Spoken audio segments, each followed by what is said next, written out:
Assalamualaikum, salam sejahtera. Apa khabar semua?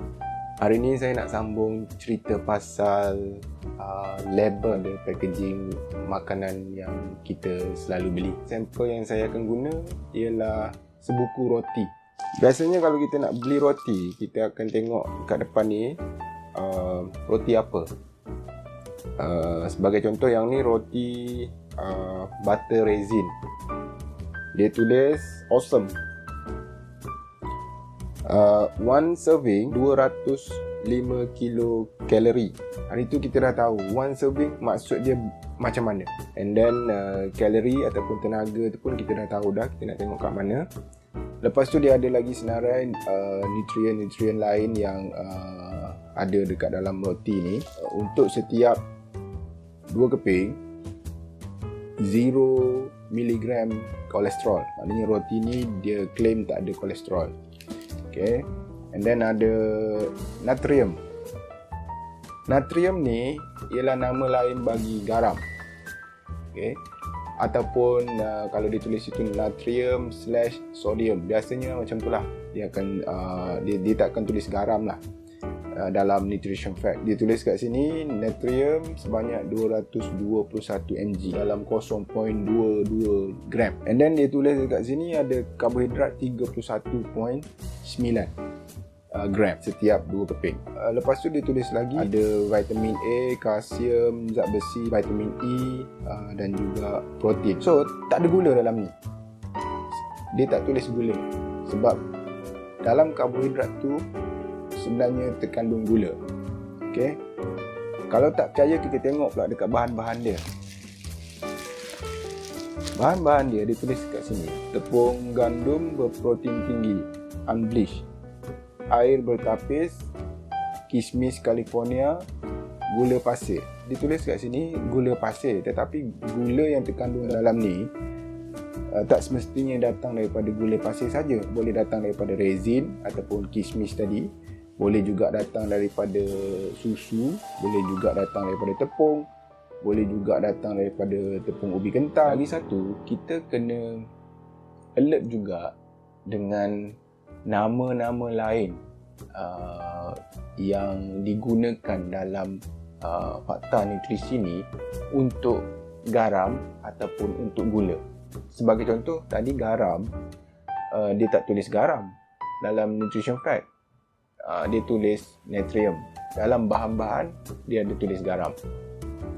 Dan untuk gula dia tulis karbohidrat saja. Tetapi untuk pengetahuan, terdapat 60 nama lain bagi gula yang selalunya diletakkan di dalam nutrition fact. Sebagai contoh, kalau dia tulis agave nectar ataupun dia tulis fructose, molasses ataupun sorbitol ataupun galactose, itu semua gula. Jadi kalau nak dapatkan senarai nama lain bagi gula, anda bolehlah Google, tengok, tulis je nama lain bagi gula. So akan keluar senarai mungkin dalam 60-50 lebih macam tu lah. Jadi ambil masa sekejap, duduk dan tengok, dan tak perlu hafal pun. Letakkan senarai tu dalam phone kita, dan sebelum kita beli something, kalau rasa benda tu macam tak pernah dengar, dan kita check dekat phone kita benda apa yang tertulis tu. Sekurang-kurangnya kita tak membahayakan diri kita kalau kita tak perlukan benda tu dalam badan kita. So, apa perlunya kita tahu semua benda-benda ni? Sebenarnya, fakta nutrisi ni sangat membantu kita dalam proses untuk turunkan berat badan. Sebab label tu dah tulis setiap 2 keping mewakili 10% daripada jumlah kalori kita dalam satu hari, iaitu 205, which is kalori satu hari kita perlu ambil 2000 kilokalori.